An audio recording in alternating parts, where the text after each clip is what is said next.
ये कहानी है उस लड़के और लड़की की जो अपने प्यार के सहारे अपनी सारी खुशियाँ एक साथ बांट रहे हैं और उन्हें दुगना कर रहे हैं और अपने गम बांटकर उन्हें कम कर रहे हैं।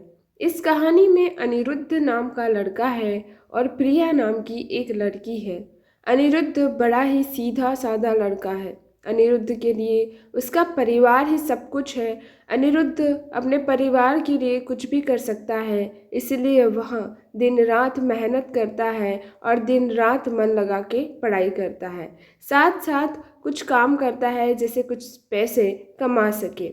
अनिरुद्ध दिन रात इसलिए मेहनत करता है ताकि वह पढ़ लिख कर कुछ कर सके, बड़ा आदमी बन सके और अपने परिवार का नाम रोशन करे। अनिरुद्ध की यही ख्वाहिश थी कि अपने माँ बाप को वह खुशी दे सके जिसके वह हकदार है।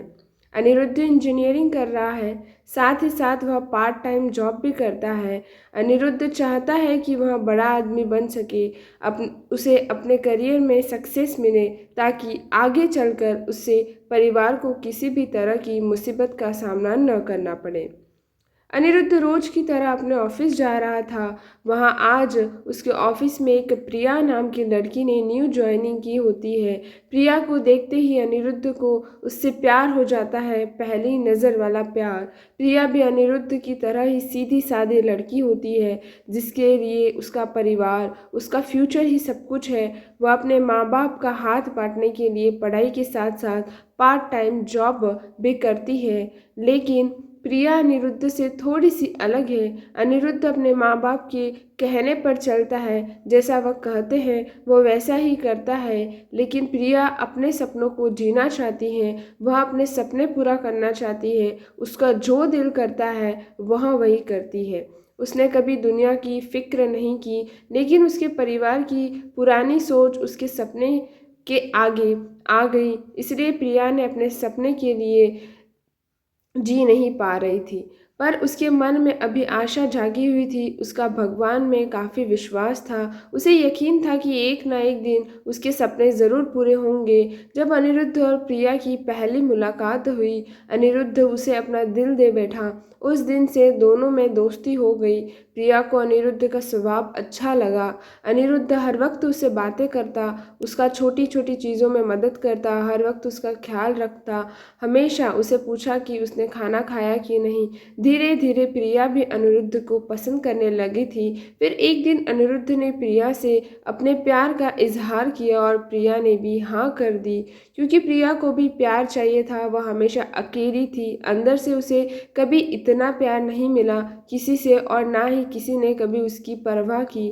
अनिरुद्ध का ऐसा स्वभाव, प्यार भरा और परवाह करने वाला देखकर प्रिया ने उसके प्यार को कबूल किया और अपने प्यार का भी इजहार किया।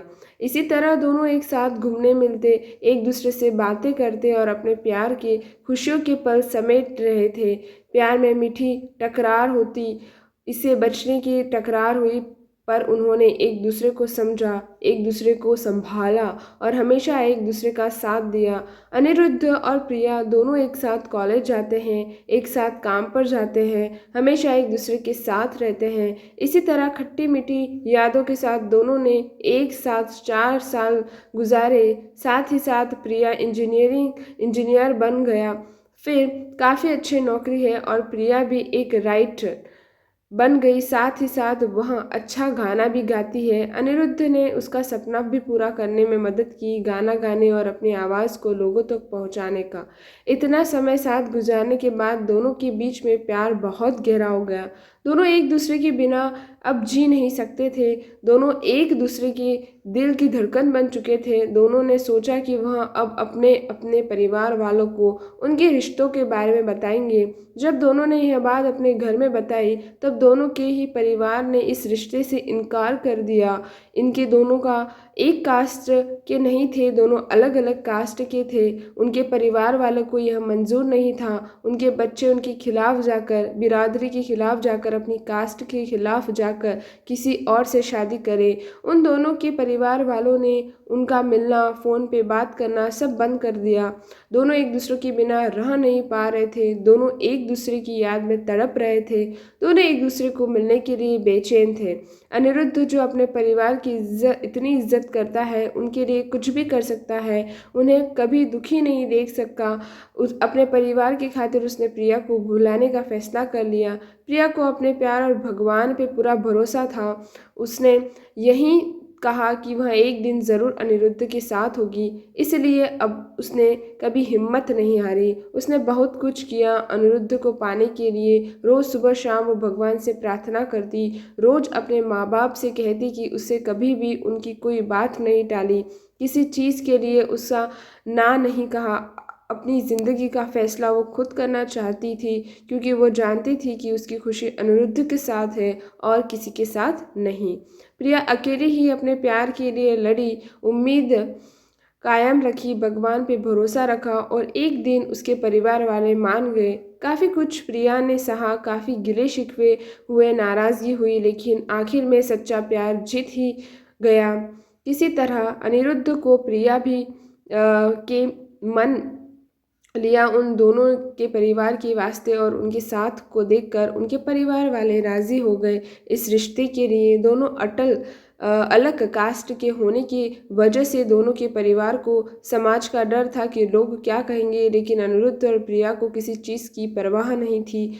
दोनों ये बात अब समझ चुके थे कि उनके प्यार के सामने कोई चीज़ बड़ी नहीं है। वो अपने प्यार के सहारे कोई भी लड़ाई लड़ सकते हैं और जीत सकते हैं।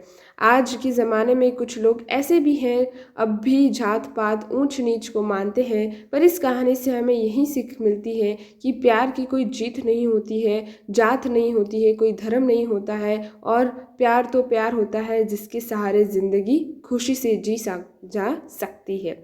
अगर कहानी में कोई त्रुटि रही हो तो प्लीज़ क्षमा करिएगा मुझे, और धन्यवाद। आज की कहानी यहीं पर समाप्त होती है।